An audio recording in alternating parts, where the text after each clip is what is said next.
My name is Orion. I am 48 years old, and I spent 2 years saving my wife's life.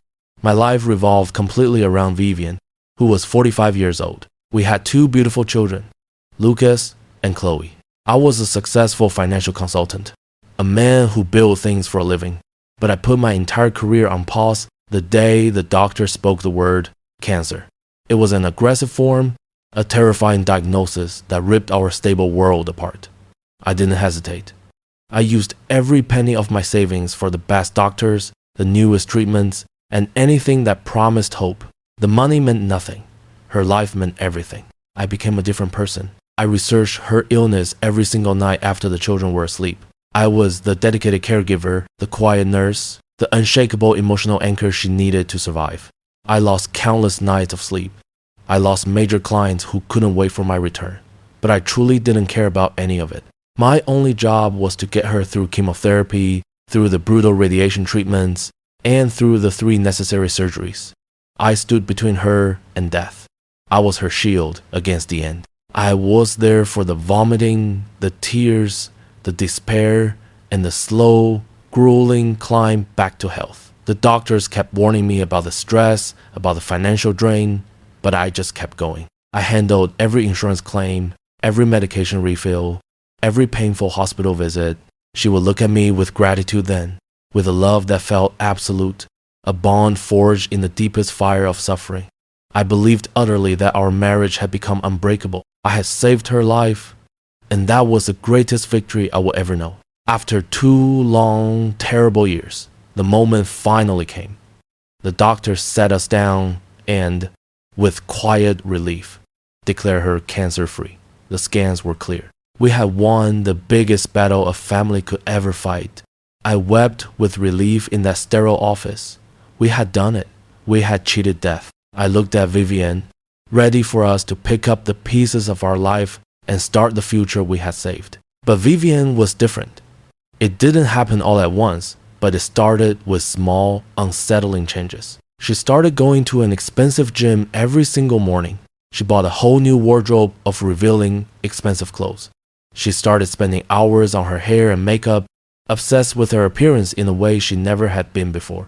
She stopped talking about the future we had struggled and sacrificed so much to save. I thought, foolishly, that this was a post-trauma rebirth, a natural reaction to surviving a horrible ordeal.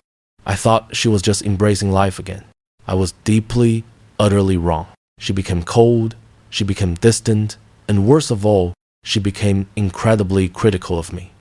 She started talking about how my constant, careful care had made her feel weak and pitiful. She kept saying she needed strength in her life now.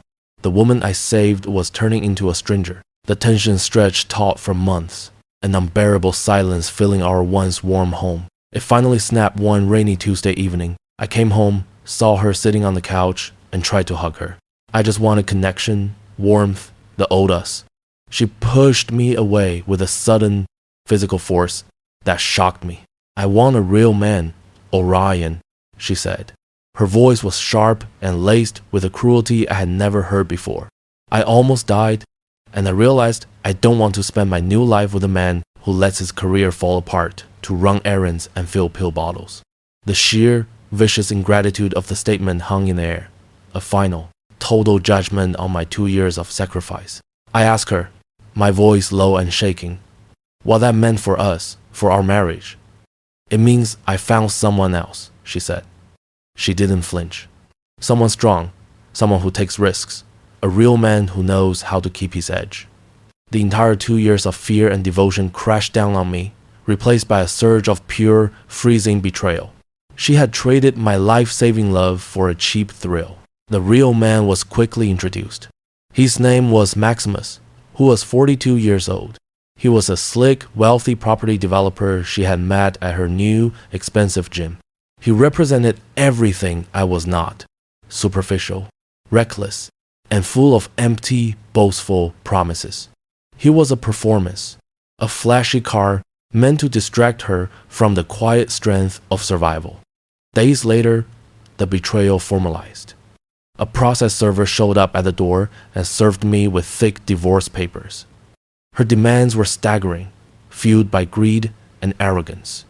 She demanded the family house, every penny of my remaining savings, and the full, sole custody of our children, Lucas and Chloe. Her argument, orchestrated by her new confidence and his legal advice, was breathtakingly cruel. She claimed that my career failure during her illness, the failure I orchestrated to save her, proved I was financially unstable and emotionally unfit to be the primary parent. She was using my devotion, my 2 years of hell, as a legal weapon to plunder my future. I was trapped in the vortex of pain, betrayal, and legal threats. I had two immediate options: crumble under the weight of her vicious ingratitude, lose everything, and disappear, or stand up and fight a war that would redefine my soul. I chose war. I sat alone in the quiet house and faced the truth. Vivian's entire post-cancer rebirth was nothing more than a shallow, sociopathic need to completely erase the memory of her weakness, her vulnerability, and her near-death experience. And I, Orion, the man who nursed her through it, was the constant, living, breathing reminder of the sick person she hated being. I would protect my children and protect myself. I was a financial consultant, a man whose job was to analyze, research, and attack weaknesses. I would turn my financial knowledge, my research skills, and my deep, intimate understanding of her shallow, selfish behavior into the most precise, cold, and devastating weapon she had ever faced. She wanted a fight? She would get the most prepared, most ruthless opponent she could have imagined. I knew how this game was played, and I knew exactly how greedy she was. Before she could act on the divorce papers and raid the joint accounts, I moved. I didn't ask her or warn her. I used my residual connections and my own expertise. I froze every accessible account. I took every penny of my remaining capital, the savings I had been rebuilding, and immediately established an irrevocable trust. I was the sole named beneficiary of the trust. Our children, Lucas and Chloe, were the named secondary beneficiaries, ensuring their future was secure regardless of the outcome of the divorce. The money was now untouchable by state matrimonial law. She could not access or seize a single dollar. I then took the most critical step. I hired the most aggressive, famous family lawyer in the state, a man whose name terrified opposing counsel. The lawyer charged an astronomical, terrifying fee, which the new Irrevocable Trust was explicitly designed to cover. I would fight her to the last dollar, but it would be my protected dollar, not the communal savings she had hoped to plunder. I knew the upcoming custody battle would be brutal, dirty, and focused entirely on destroying my credibility. I needed to move first. Vivian was always meticulous in her lies, but her real man, Maximus, was reckless and arrogant. That recklessness was my opening. I immediately hired a private investigator. I instructed him to document every single aspect of Vivian's new, wild life with Maximus. I told him to focus specifically on any sign of financial recklessness, any obvious alcohol use, and most critically, their treatment of the children, Lucas and Chloe. I needed proof that Maximus was a clear, present risk, and that Vivian was an unfit mother who had completely abandoned her maternal duties to prioritize her superficial new lifestyle and her new man. The private investigator was my eyes and ears into the world. She was desperate to keep secret. I was building a case that didn't just win the divorce. It would completely ruin her entire argument for custody and shame her in front of the court. My focus tightened like a wire around Maximus. He was a source of her misplaced confidence, the man who called me weak. I needed to dismantle him entirely. He claimed to be a highly successful property developer, a man of massive wealth and stability. I knew that kind of boast was usually a lie. I reactivated my old financial consultant network. I called in favors I hadn't touched in years. A week later, I had the undeniable, devastating truth. Maximus wasn't a success at all. He was a complete fraud, leveraged to the absolute hilt, living entirely on credit lines and empty, projected promises. His entire public persona was a massive lie built on sand. The private investigator had found a string of massive lawsuits against him from previous disgruntled investors, all quietly settled out of court with ironclad NDAs. I had a clear, documentable path to exposing his deep, true financial instability and his predatory business practices to the court. I had found the pressure point, his wallet and his reputation. My aggressive lawyer confirmed our strategy. Vivian's entire claim of my financial instability was thin and easily defeated because my career pause was demonstrably caused by her aggressive, life-threatening illness. It was a choice of life, not a failure of business. The key to absolute victory was turning the court's focus entirely onto her reckless behavior and Maximus's instability. I spent days with my lawyer preparing the ultimate binder of evidence. It contained every document, Maximus's hidden massive debts, high-resolution pictures of Vivian leaving Lucas and Chloe alone late at night with a barely legal teenage sitter to go out partying with Maximus, and sworn detailed statements from former colleagues about Maximus's erratic, volatile temper. We were ready. The binder was thick, black, and completely damning. The day of the first hearing for temporary orders arrived. Vivian walked into the courtroom with Maximus on her arm. They both looked smug, arrogant, and completely confident. They believed their lie. They presented their case first, focusing on the 2 years of my sacrifice, calling it financial ruin, and describing my emotional stress as parental fragility. My lawyer stood up for the cross-examination. He didn't waste time defending my devotion. He immediately presented the Irrevocable Trust documents. He proved, beyond any doubt, that I was entirely financially secure and, more importantly, that I was the sole legal custodian of our children's massive inheritance. The money was safe with me. Vivian's face, as the documents were submitted, twisted into an expression of pure, cold shock and raw defeat. Her greedy plan had already failed. My lawyer wasted no time. He moved immediately to Maximus. He introduced the evidence of the property developer's hidden, crushing debts and his recent, very public financial trouble. He argued that Maximus's extreme financial instability and reliance on credit lines would directly endanger the children if they were placed in a home environment run by him and Vivian. Maximus was forced to sit and watch, silent and furious, as his carefully constructed facade of wealth completely crumbled under the weight of my precisely researched facts and bank records. He couldn't deny the truth, and he couldn't stop the documents from being placed into the court record. The real man was exposed as a desperate fraud. Vivian's lawyer, seeing their financial argument destroyed, tried one last desperate move. He tried to pivot back to my perceived lack of ambition. My lawyer, anticipating this, went straight for the jugular. He asked Vivian directly, "Did you tell your husband, Orion, that you wanted a real man and that he was not strong enough?" Vivian hesitated, clearly trapped, then admitted, low and quiet, that she did. My lawyer then presented a detailed, chronological timeline of my actions during her illness. Mr. Orion sacrificed his career, his health, and his entire life for 2 years to save yours, he said, his voice ringing with absolute moral authority as he spoke to the judge. He was a husband. He was a nurse. He was a caretaker. If that is not the definition of a real man and true devotion, then I asked the court, what is? The judge paused, took careful notes, and did not look at Vivian. The tables had completely turned. The final, devastating phase of the attack began with the children's welfare. The private investigator's evidence was introduced. High-quality photos showing Lucas and Chloe alone late at night, while Vivian and Maximus were out partying at expensive clubs. The sworn testimony from the teenage sitter and neighbors revealed loud, drunken arguments between the selfish couple. My lawyer argued that Vivian's post-cancer rebirth was a selfish, reckless rejection of her fundamental maternal duties, proving she prioritized her volatile new relationship and superficial lifestyle over the stability and safety of her children. Vivian tried to deny the photos, but the specific dates and times were irrefutable and documented.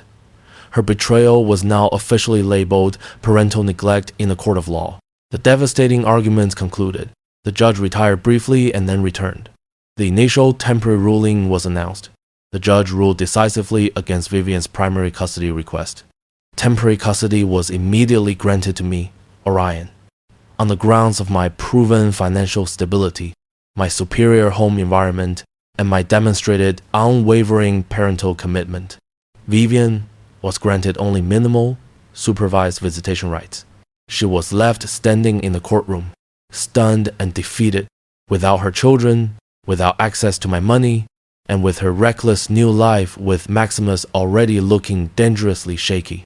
The public defeat was only the beginning of my vengeance. Vivian was desperate, cornered, and enraged. She immediately launched a vicious smear campaign, calling me an obsessed stalker and emotionally unstable. I ignored her frantic efforts. My focus remained entirely on Maximus. I realized that for my revenge to be completely satisfying and permanent, I needed to remove the source of her misplaced confidence and her financial dreams. I used my old, deep financial network to leak the exact, damaging details of Maximus's financial trouble, his true debt ratios, and his pending legal issues to a major local newspaper's investigative reporter. The resulting front-page article didn't just focus on his debt. It exposed his predatory business practices and his leveraged recklessness. The fire was lit. The newspaper article was the precise trigger I needed. It caused an immediate, massive chain reaction in the closed world of local real estate finance. Maximus' main credit lines were instantly called in by panic banks. His current major property deal completely collapsed. He was suddenly facing massive, devastating losses and the immediate threat of total bankruptcy. His reputation, the only thing he truly valued and used to attract investors, was gone forever. Vivian was now publicly and legally linked to a man who was exposed as a massive financial fraud. She had traded a secure, stable life with the man who saved her for an utter financial disaster, with a cheap imitation of a real man. The pressure on Vivian was immense and finally broke her. I got a call one evening. She was sobbing uncontrollably, her voice choked with desperation and raw fear. "Orion, please stop this," she begged. "Maximus is completely ruined. He's furious at me. We have nothing left." "You should have thought of that when you said you wanted a real man," I said, my voice cold and calm. "I am simply making sure the courts, the public, and your new partner know who the real man is, the one who takes care of his own. I am defending my life." She tried desperately to appeal to my past compassion, the kindness I had shown when she was ill. "I saved your life," I reminded her, "the final closure on that debt. That debt is paid in full. Now you pay the price for the betrayal." The final custody hearing was a formality. It was brief and devastating for Vivian. The judge cited the clear, documented pattern of parental neglect, the proven financial instability of her new partner, Maximus, and her multiple attempts to alienate the children from me, Orion. Final, full custody was awarded to me. Vivian was granted only minimal, highly supervised visitation rights. She had lost the children she tried to weaponize against me. Maximus was nowhere to be seen in the courtroom, having abandoned her the moment his own money and reputation ran out. The real man was a coward. Vivian was left completely alone. She had no custody of Lucas or Chloe, no access to my protected money, and she was now entangled with a publicly bankrupt man who likely blamed her entirely for his downfall. The family house, which I had secretly retitled years ago, based on a long-forgotten prenuptial agreement she never bothered to read, was awarded to me as my sole property. She was legally forced to move out of the home immediately, leaving everything behind. Her cancer survival was supposed to be her second chance at life, but her selfishness, greed, and vicious ingratitude ensured that her recovery became her absolute destruction. I stood in my home, my beautiful children Lucas and Chloe safe beside me. My life was finally, cleanly my own again. And my 2 years of sacrifice had been honored by the only thing that truly mattered, legal justice. I had saved her life, and in return for her betrayal, I was forced to completely destroy her future to save my and my children. Vivian and Maximus faced total social and financial ruin, their names now permanently tied to scandal and fraud. I, Orion, was the victor, the strong, stable man who had protected his own family. The man who saved her life was the man who took everything else away.